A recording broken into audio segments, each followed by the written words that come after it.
Bienvenido y quiero felicitarte por apartar este espacio para profundizar en la palabra de Dios. Ahora vas a escuchar un mensaje de la Iglesia Bautista Highview en español en Louisville, Kentucky, en Estados Unidos. Nosotros existimos para llevar a todas las personas a conocer y seguir a Jesús. Deseamos ser una iglesia bíblica, una iglesia cristocéntrica, centrada en el Evangelio, que tiene una predicación expositiva. ¿Qué es una predicación expositiva? Es aquella predicación que se enfoca en el texto bíblico, busca interpretarlo bien y aplicarlo legítimamente a la vida de las personas. Ahora, yo quiero invitarte a que no solo escuches la predicación expositiva, sino que tú seas un oyente expositivo, que seas un oyente que abre su Biblia, que busca en el texto, que trata de entender la Escritura y aplicarla a tu vida. Oramos que Dios bendiga su palabra y que tú puedas conocer más a Cristo.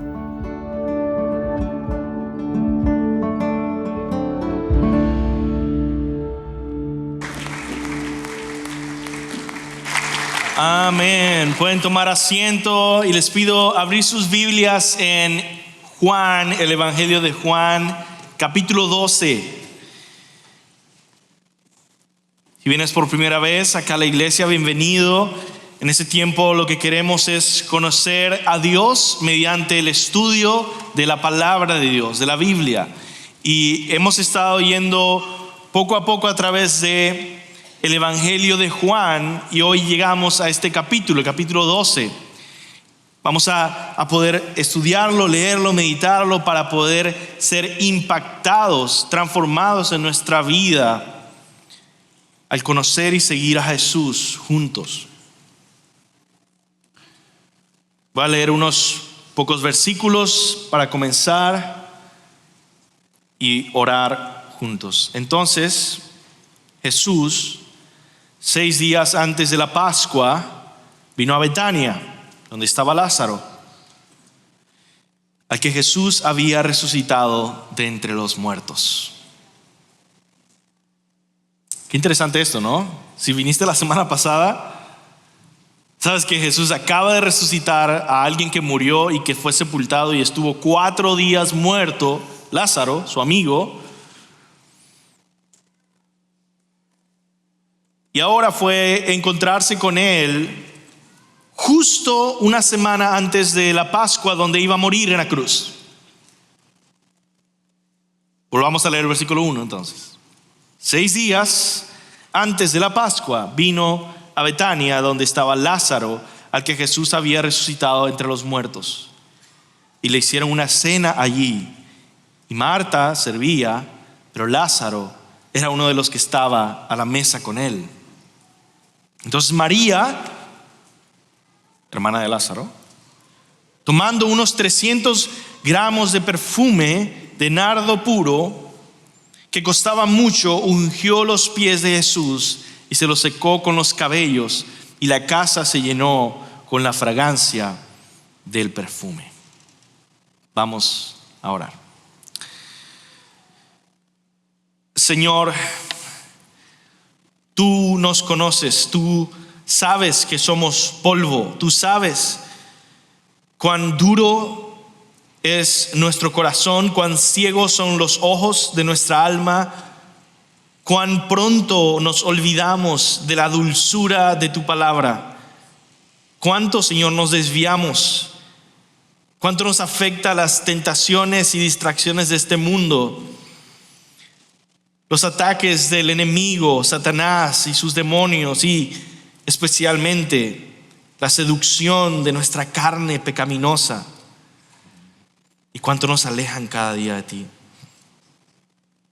Ayúdanos, Señor, a regresar hoy a verte con ojos limpios, renovados, que ven claramente tu belleza, tu gloria, por el poder del Espíritu Santo, y ayúdanos a establecer en nuestras vidas la responsabilidad de mantenernos despiertos. En el nombre de Jesús. Amén. ¿Sabían que mantenerse despierto ante la gloria espiritual de Jesús es una responsabilidad cristiana? No quiere decir que es un fruto de nuestro trabajo humano solamente, no estoy diciendo eso. Es el Señor el que nos mantiene firmes y arraigados como acabamos de cantar. Es el Señor el que nos mantiene adorándole. Y sin embargo, es nuestra responsabilidad el velar, vigilar, mantenernos despiertos ante la gloria de Jesús para ser adoradores cada día. ¿Y por qué es nuestra responsabilidad? Bueno, porque es nuestra tendencia carnal, terrenal, pecaminosa, que aún queda como un residuo en nuestros corazones. Nuestra tendencia es hacia el pecado, hacia olvidar a Jesús, hacia olvidar lo glorioso y hermoso que es Él, y empezar a vivir una vida que ya no es fresca. ¿Sabes cuando has visto algo tanto que cierras los ojos y tienes como un recuerdo de cómo se ve, aunque tus ojos están cerrados? Muchas veces podemos vivir así como cristianos. Ya estamos durmiéndonos, nuestros ojos están cerrados, pero ahí seguimos viendo a Jesús como memoria, pero no con ojos frescos. El mensaje de hoy es un llamado a una devoción extraordinaria, a una devoción renovada. En el pasaje que tenemos nosotros hoy aquí, vemos a un Jesús al final de su vida o de su vida ministerial como predicador, de su ministerio de predicación. Vimos la semana pasada que el gran final, la gran última señal que Jesús quería hacer, quería terminar como en grande, era la resurrección de Lázaro. Que los líderes judíos habían llegado a Betania a ver esto, a llorar con María y Marta, a estar unos días ahí, a saber que él estaba muerto, para luego ver a Jesús venir y resucitarlo. ¿Y cómo terminan estos líderes judíos? Estresados, ansiosos y diciendo: ¿ahora qué hacemos? Todo el mundo se va a él, dice. ¿Por qué? Porque acaba de hacer una señal demasiado extraordinaria. Y lo que seguimos leyendo entonces en nuestro capítulo es las repercusiones que continúan habiendo por este gran señal, por este gran milagro de resucitar a Lázaro.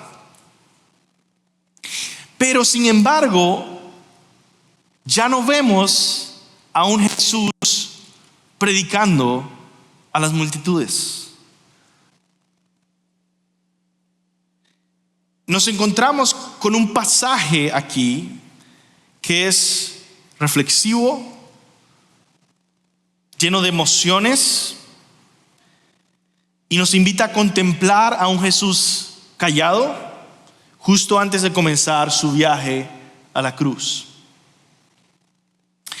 Era una manera de anticipar su ausencia y disfrutar y apreciar una última vez esa presencia cotidiana de un Jesús que no está siendo abuchado por la multitud, golpeado por fariseos, crucificado por los soldados romanos, escupido por los peregrinos.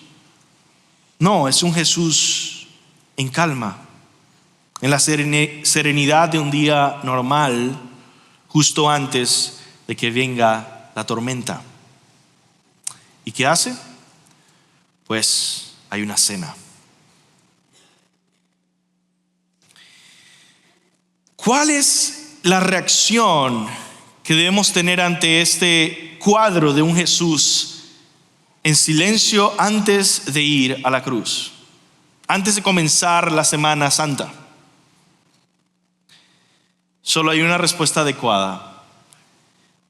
Somos llamados a adorar a Cristo con una devoción extraordinaria, una devoción radical. Y en nuestro texto vamos a ver dos maneras, vamos a tener 2 puntos, 2 maneras en el que Jesús es adorado.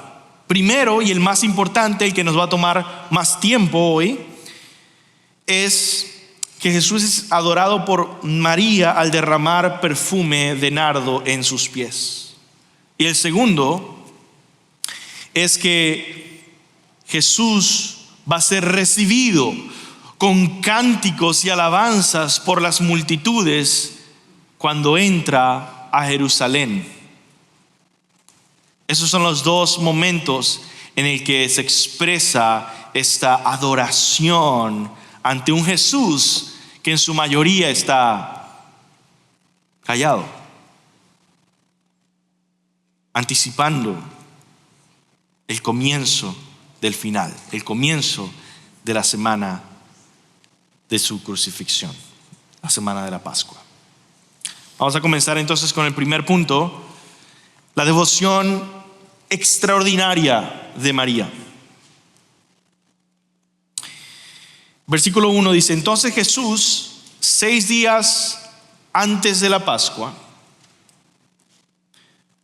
vino a Betania, donde estaba Lázaro, al que Jesús había resucitado de entre los muertos. Y le hicieron una cena allí, y Marta servía, pero Lázaro era uno de los que estaba en la mesa con él. Imagínate esta tensión, ¿no? Acaba de resucitar y seguro la gente no lo dejaba de ver, dice. 4 días muerto.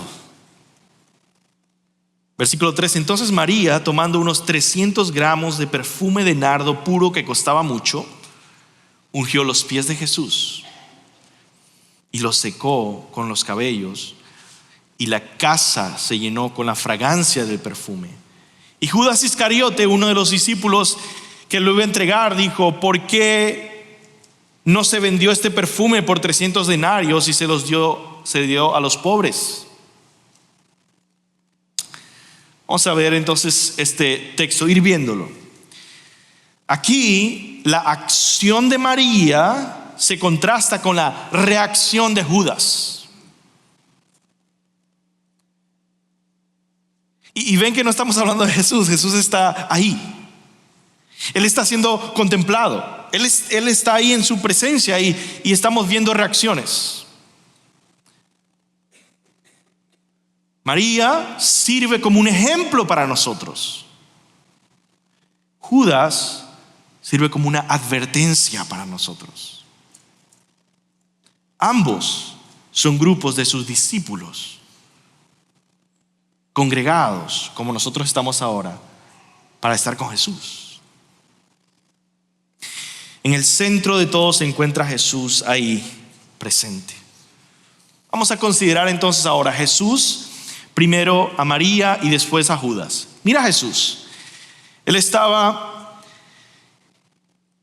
6 días antes de la Pascua.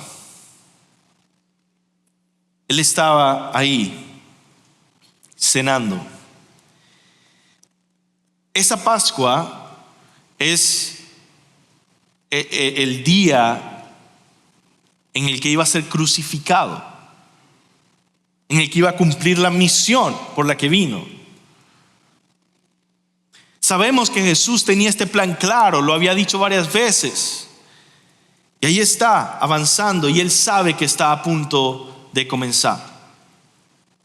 Incluso leemos que Él estaba angustiado. Si lees más adelante en el versículo 27, dice: ahora mi alma se ha angustiado. ¿Y qué diré? Padre, sálvame de esta hora. Y mientras tanto, antes de irse a Jerusalén, ¿verdad? Él disfruta de sus amigos y de sus discípulos ahí en esta cena. Ahí estaba Dios encarnado comiendo con los hombres. ¿Y quién iba a reconocer su identidad ahí? Algunos estaban completamente ciegos, porque están espiritualmente ciegos, como Judas, que vamos a ver más adelante. Otros ya lo habían visto y habían reconocido su identidad, como Pedro y algunos de sus discípulos. Y sin embargo, hermanos, aún siendo cristianos y aún habiendo conocido a Jesús, podemos caer en la cotidianidad, familiaridad de Jesús a tal punto que ya no lo estamos viendo como Él es. Y por eso se extrañan estos discípulos de que María hiciera tal cosa como derramar un perfume tan costoso a sus pies. En otras palabras, antes de pasar a María, pensemos cómo nos pasa esto como discípulos. Puede ser que lleguemos y cantemos, pero no pensamos en lo que estamos diciendo. Puede ser que tomamos la cena del Señor, pero no estamos disfrutando de la comunión espiritual con Jesús en ese momento. Puede ser que escuchamos la predicación, pero nuestro corazón está lejos de la voz de Dios que está hablando a través de la Biblia. Estamos pensando quizá en alguna responsabilidad, quizá en algún compromiso, quizá en alguna noticia en el teléfono, pero no escuchando la voz de Dios, no mía, hablándonos a través del texto.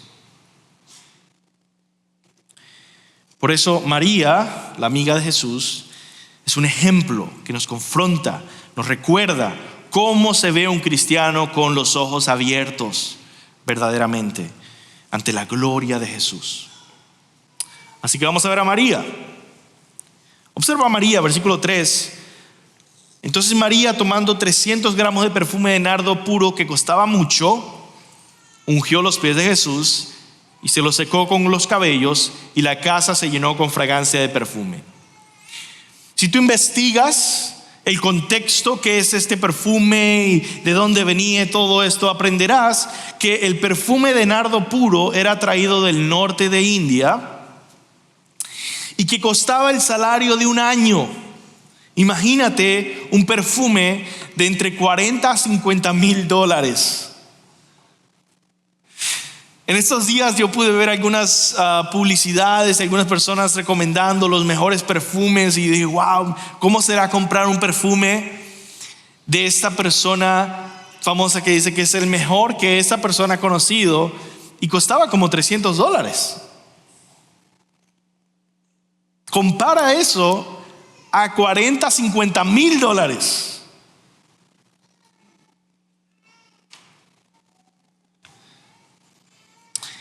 Pero no solo eso,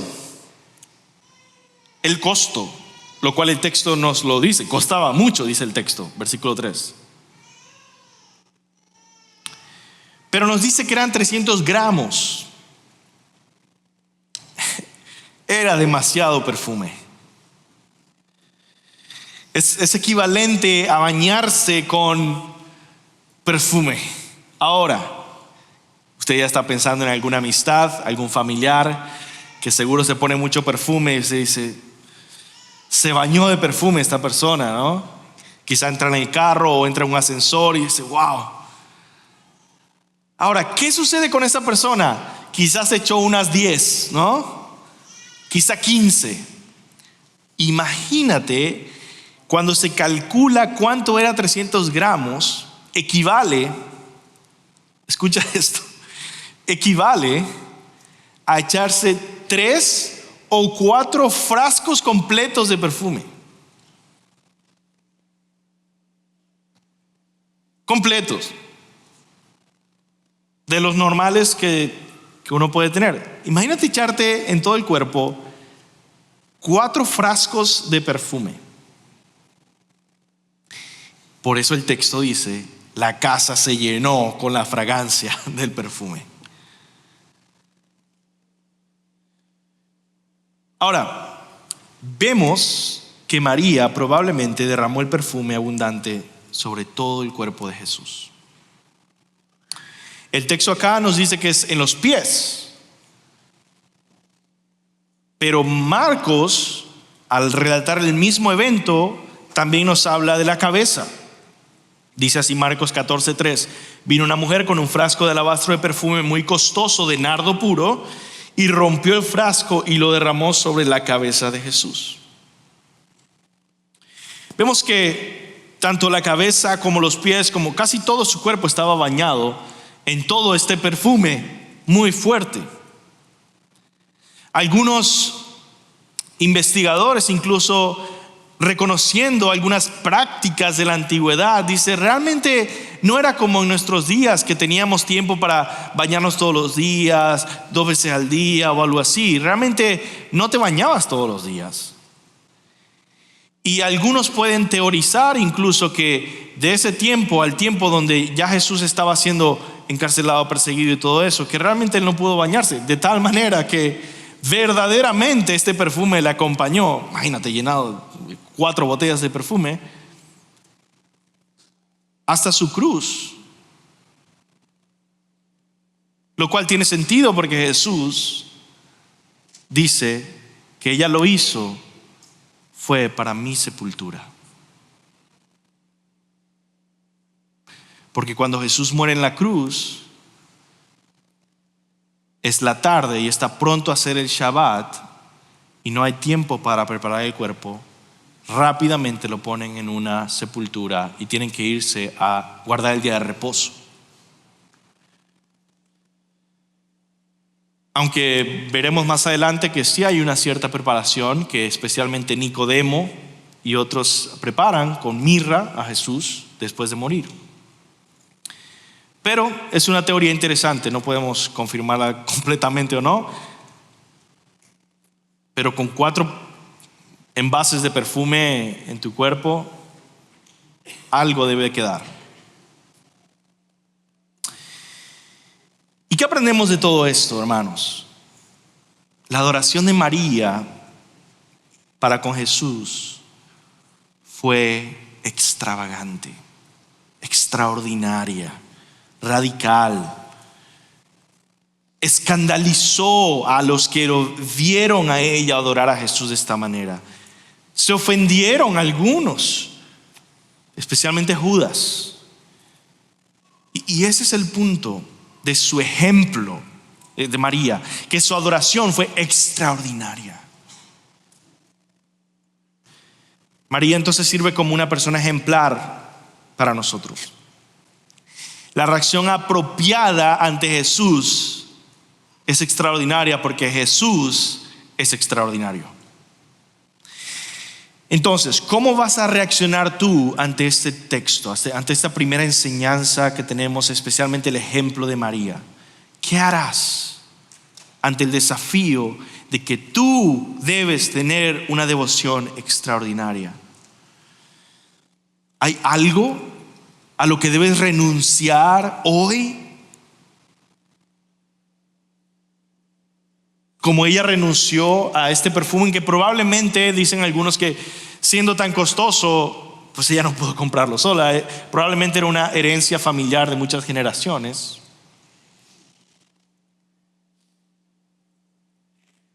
Hay quizá otras cosas que cambiar en tu vida de una manera extraordinaria, radical.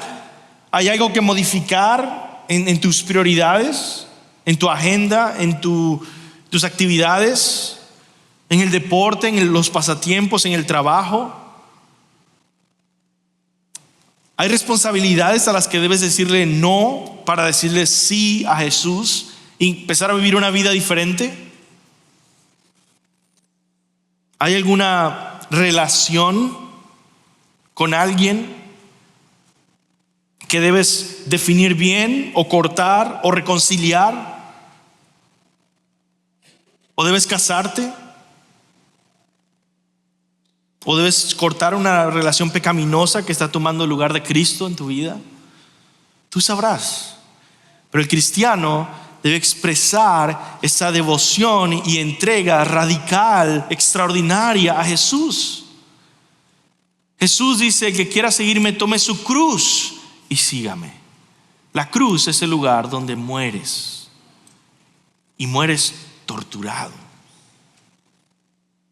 Es una vida derramada en adoración a Jesús.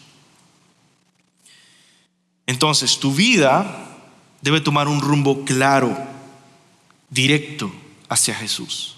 Eso es vivir una vida de devoción extraordinaria. Tú sabrás cómo se ve eso específicamente. Además, algo importante que no debo pasar por alto antes de ir a Judas es el costo financiero de María. Esto nos presenta un desafío como discípulos muy concreto, muy específico. Ella no solo ofreció adoración emocional o espiritual o en palabras. Fue un acto de gran costo, sacrificio material. Y la gran pregunta que yo me hacía mientras estudiaba esto y oraba ante el Señor era: ¿será que queremos consagrar toda nuestra vida a Jesús con excepción de nuestras finanzas?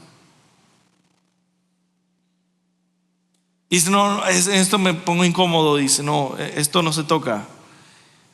Y si es así, ¿por qué? ¿Te cuesta ser un cristiano fiel en ofrendar? ¿No te decides si servir a Dios o al dinero? Mateo capítulo 6 nos dice: escojan a dos señores. No pueden servir a dos señores. No pueden servir a Dios y a las riquezas. Y no es casualidad, hermanos, que Jesús tuvo que enfrentar tantas veces este tema con discípulos cuando les dijo al hombre rico: ¿quieres seguirme? Vende todo lo que tienes y dáselo a los pobres. ¿Me va a costar? Dice: oh, no, gracias, no. Esto no es para mí, yo me voy. Y no es de casualidad que Jesús dijo: es más fácil que un camello entre por el ojo de una aguja que un rico al reino de los cielos. Eso es un desafío importante.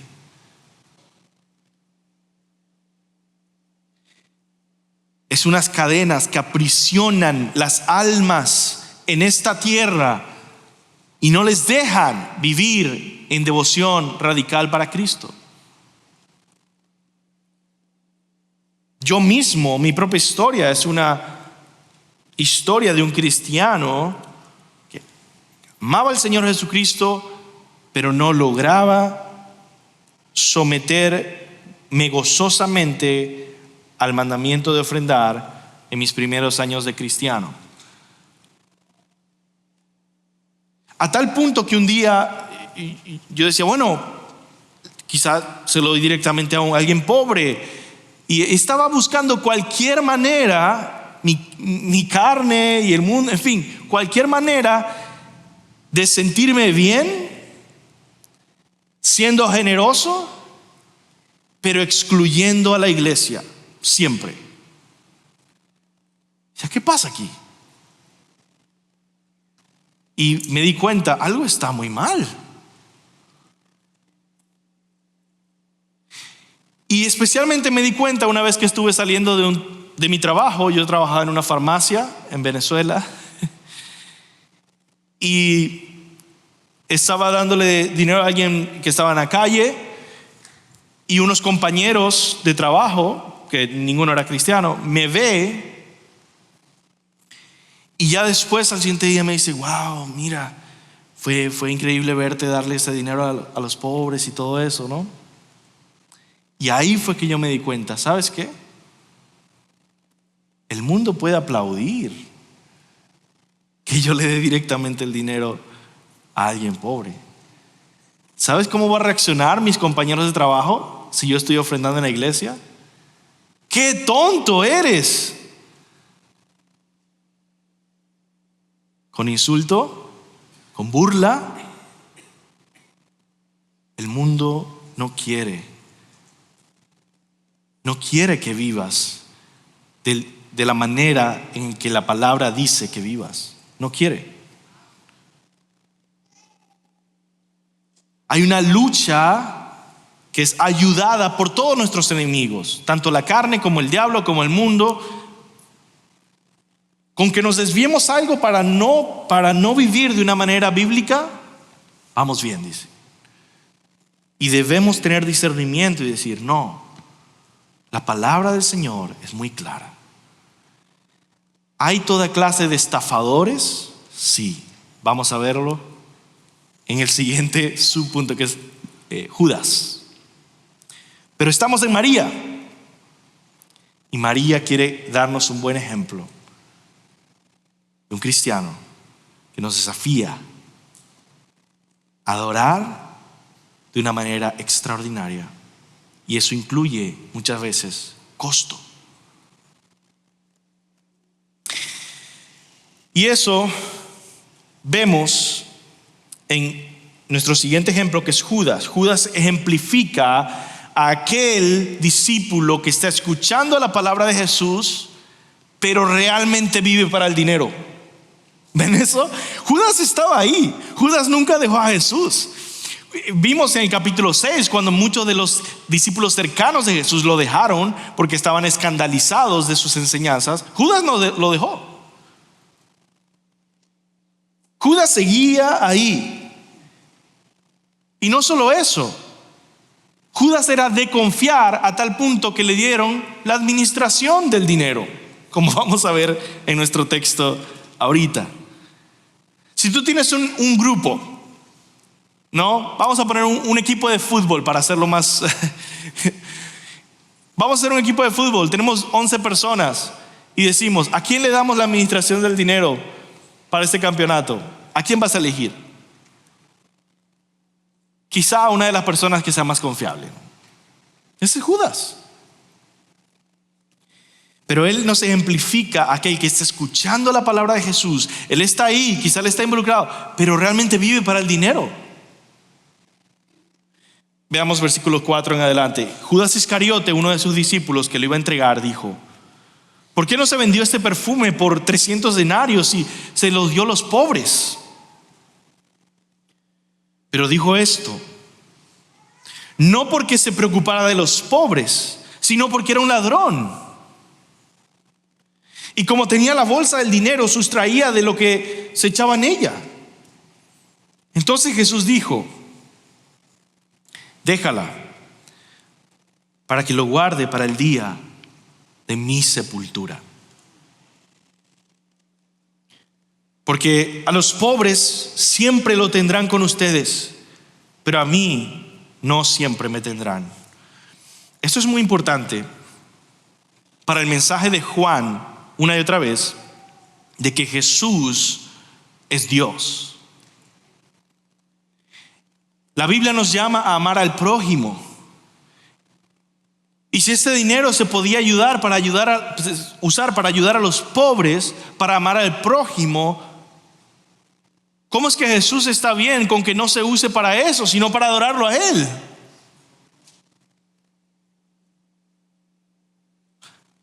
Porque el primer mandamiento es amar a Dios. Y el segundo, amar al prójimo. Pero Jesús quiere que tengan las prioridades en orden. Dicen: yo estoy aquí con ustedes. A los pobres siempre los tendrán, para que los ayuden. La Biblia sigue animando después a seguir ayudando al pobre. Pero Jesús es diferente. Él es Dios encarnado frente a ellos. Entonces la gran multitud de judíos se enteró de que Jesús estaba allí, y vinieron no solo por causa de Jesús, sino también para ver a Lázaro. Otra vez vemos ahí que está el contexto de Lázaro, a quien había resucitado entre los muertos. Pero los principales sacerdotes resolvieron también matar a Lázaro. ¿Por qué querían matar a Lázaro? Versículo 11: porque por causa de él muchos de los judíos se apartaban y creían en Jesús. Y decían: él resucitó a Lázaro, obviamente es el Mesías. Pero quedemos en Judas un momento antes de continuar. Judas representa a aquel que está escuchando la palabra, pero está cautivado por el amor al dinero y al mundo. 1 Timoteo 6, precisamente Pablo nos da esta advertencia. Los que quieren enriquecerse, dice 1 Timoteo 6, 9, los que quieren enriquecerse caen en tentación y lazo y en muchos deseos necios, y dañosos que hunden a los hombres en la ruina y en la perdición. Porque la raíz de todos los males es el amor al dinero. ¡Wow! Por el cual, codiciándolo, algunos se extraviaron de la fe y se torturaron con muchos dolores. Nosotros hemos visto aquí mismo a través de los años en nuestra congregación, cuando hay algún miembro que empieza a enamorarse más de la idea de enriquecerse, empieza a tomar toda clase de decisiones que no tienen que ver con dinero, pero que tienen que ver con alguien que está, como dice el versículo, en tentación y lazo y en muchos deseos necios y dañosos, hasta que se van de la iglesia en una multitud de decisiones que comenzaron por un deseo de enriquecerse. Un comentarista escribe: mientras que la mujer María sacrifica su dinero por devoción a Cristo, Judas Iscariote sacrifica a Cristo por su devoción al dinero. ¿Qué tipo de discípulo eres tú? ¿Verdad? ¿Qué tipo de decisiones estás tomando? ¿Qué dice esas decisiones, esas prioridades en tu vida sobre tu corazón? Judas sirve como una advertencia a nuestras vidas. Así como debemos seguir el ejemplo de María, debemos escuchar la advertencia que hay en Judas. Mira a Judas contrastado con María. María es libre para adorar radicalmente y sin límites. Judas está esclavizado a los deseos de este mundo pecaminoso. Judas es ciego. María ve. Judas termina suicidándose porque se aborrece a sí mismo y a esta vida. María termina en gozo eterno y creciente por toda la eternidad. ¿Qué es más valioso? ¿Y de qué vale al hombre ganar el mundo entero y perder su alma? Y Jesús no dijo: necio, ¿no saben que vienen a buscar tu alma hoy? ¿Y qué te vas a llevar? Desnudo salí del vientre de mi madre y desnudo me iré. ¿Y qué te vas a llevar? La carrera que estuviste corriendo en esta vida. Una carrera hacia enriquecerte o hacia Jesús. De una manera libre y radical y gozosa. La pregunta entonces: ¿te brillan los ojos cuando ves dinero, autos lujosos y oportunidades de éxito personal? Esto es algo muy importante para todos nosotros que somos inmigrantes, muchos de nosotros viniendo a este país. Y hermanos, mírense, estamos bien. El peligro es que siempre queremos más. Y si alguien no está bien, si alguien de verdad no tiene que comer, díganos por favor. Siempre estamos ayudando, pero estamos bien.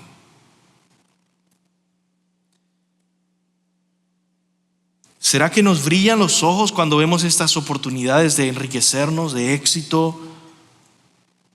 ¿O cuando vemos a Jesús, su cruz, oportunidades de servirle, de vivir para su gloria? El evangelio de la prosperidad que se predica por todo el mundo, anunciando que si sigues a Jesús vas a ser rico, si sigues a Jesús vas a tener salud, si sigues a Jesús todo te va a ir bien, es Judas en la iglesia. El evangelio de la prosperidad es el espíritu de Judas queriéndose aprovechar de Jesús para ver qué le quito, qué le arrebato, de qué me beneficio de Jesús. No es lo mismo desear los bienes de Dios que desear a Dios. Y quizá tú estás aquí y estás ciego como Judas, pero no tienes que quedarte ciego. El Señor te puede dar luz. Si te arrepientes de esa vida, te arrepientes de esos deseos, te arrepientes de ese caminar, lo dejas todo atrás y abrazas a Jesús, serás salvo para siempre con Él. Hoy es el día de salvación. Hoy es el tesoro verdadero que puedes encontrar para ser salvo, para encontrar la verdadera riqueza que se puede hallar en este mundo, que es Jesús. Ahora, la escena termina con Jesús aclarando el propósito del perfume, ¿verdad? María lo ungió para reconocerle como Mesías, probablemente como rey, pero Jesús sabía que lo estaba haciendo con el propósito de prepararlo para su sepultura. Su cuerpo estaba listo para hacer sacrificio en la cruz e ir a la tumba. Hemos considerado entonces a María como un ejemplo, a Judas como una advertencia, y ahora vamos al final, a nuestro segundo y último sección de este mensaje, y es considerar la devoción extraordinaria de las multitudes, porque ahora se presenta otra escena donde vemos adoración extraordinaria a Jesús, pero esto es una adoración pública en las multitudes, cuando Él por fin entra a Jerusalén. Y dice así el versículo 12: al día siguiente, cuando la gran multitud había venido a la fiesta, oyó que Jesús venía a Jerusalén. Si tú has estado prestando atención estas semanas, te vas a dar cuenta que esa frase es de gran importancia. Recordamos la semana pasada, los discípulos sabían: no podemos regresar a Jerusalén, nos van a matar. Tomás mismo dijo: nos van a matar a todos. Versículo en el capítulo anterior, ¿verdad? Intentaron apedrear a Jesús. En el capítulo 10, perdón. En el capítulo 11 se nos ayuda a ver, no podemos ir allá, por eso van a Betania, que está a 3 kilómetros de Jerusalén, y dan testimonio igual. Pero siempre se mantienen alejados de Jerusalén. ¿Por qué? Como hemos dicho, porque ellos saben, la próxima vez que vayan a Jerusalén, los van a matar. Y leemos este versículo y dice: oyó que Jesús venía a Jerusalén. Este momento, esta venida a Jerusalén, esta entrada que va a suceder, es lo que comienza la Semana Santa. Es el domingo de Ramos. Para meditar en eso vamos a ver a la multitud, luego a Jesús y después a los fariseos. Veamos la multitud, versículo 13. Tomaron hojas de las palmas, domingo de Ramos o de palmas, esas son las palmas, y salieron a recibir a Jesús y gritaban: Hosana, bendito el que viene en el nombre del Señor, el Rey de Israel. Muchísimos, lamentablemente, cristianos conocen este versículo siempre con un tono negativo, no sé por qué. Ven a las multitudes. De hecho, había conocido un pastor que les dijo a la iglesia: no vamos a cantar ninguna canción que diga Hosana. Siempre hay esta tendencia negativa de ver. ¿Por qué? Porque hay esta frase popular de que la frase dice así: los mismos que la misma multitud que dijeron Hosana fue la multitud que dijo crucifícanle. Puede ser, pero la verdad eso no está en la Biblia en ningún lado.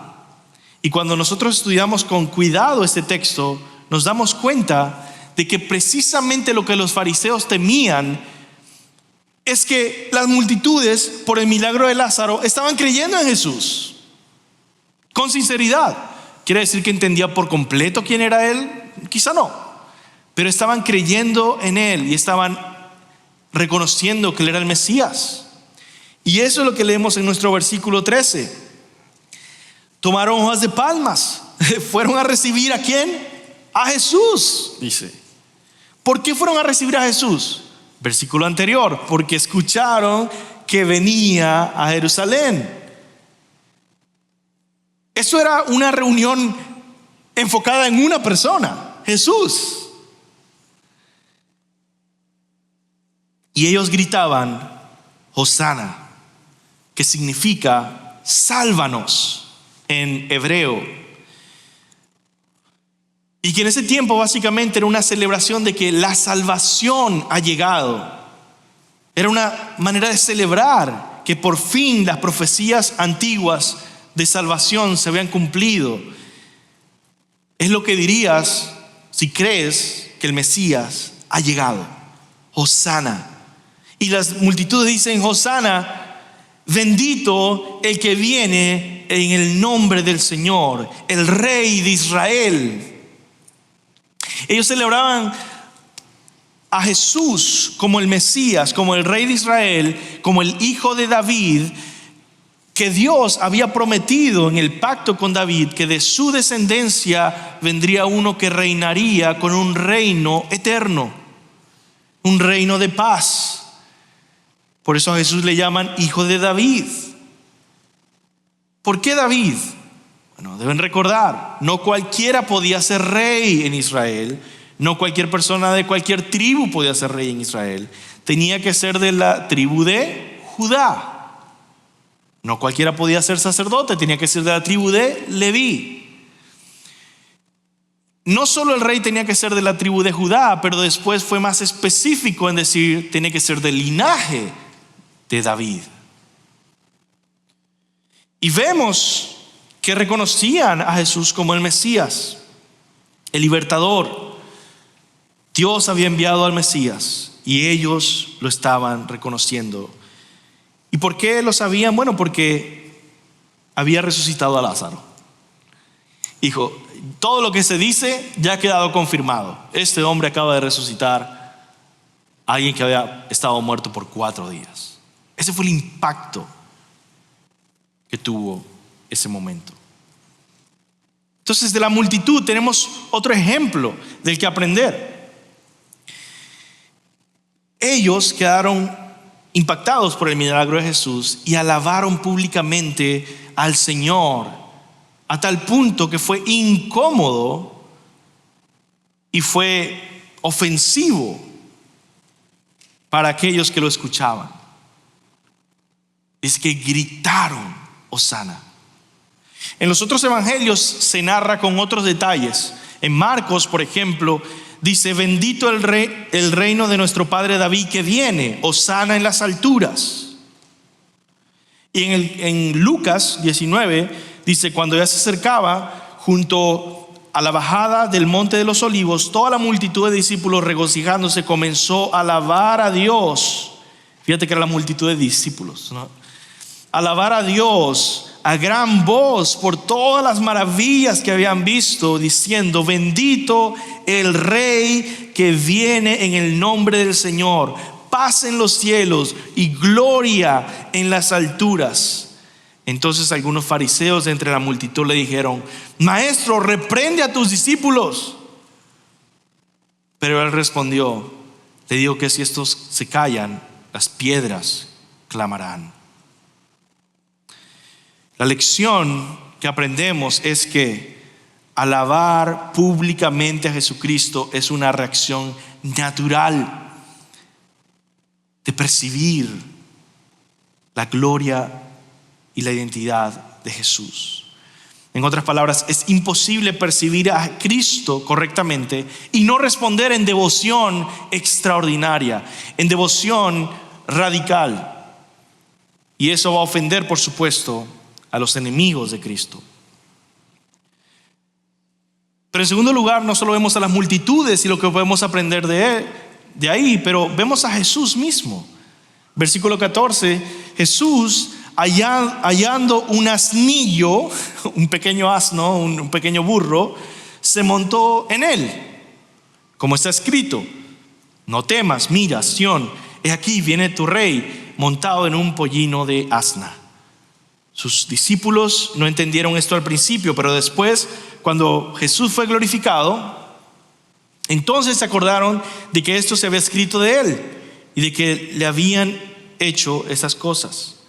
Y así la multitud que estaba con Jesús cuando llamó a Lázaro del sepulcro, fíjense que esa es la multitud, ¿no? No es por lo que yo digo solamente, es que la Biblia ahí dice, versículo 17, y así la multitud que estaba con Jesús cuando llamó a Lázaro del sepulcro y lo resucitó entre los muertos, daba testimonio de él. Por eso la multitud fue también a recibir a Jesús, porque había oído que él había hecho esta señal. Jesús está cumpliendo una profecía y está haciendo varias cosas. ¿Por qué Jesús viene en un burrito?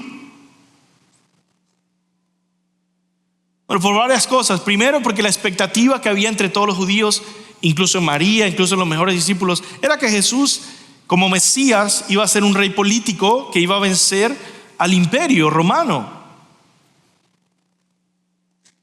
Y simbólicamente Jesús viene en un burrito en paz, callado, con tranquilidad,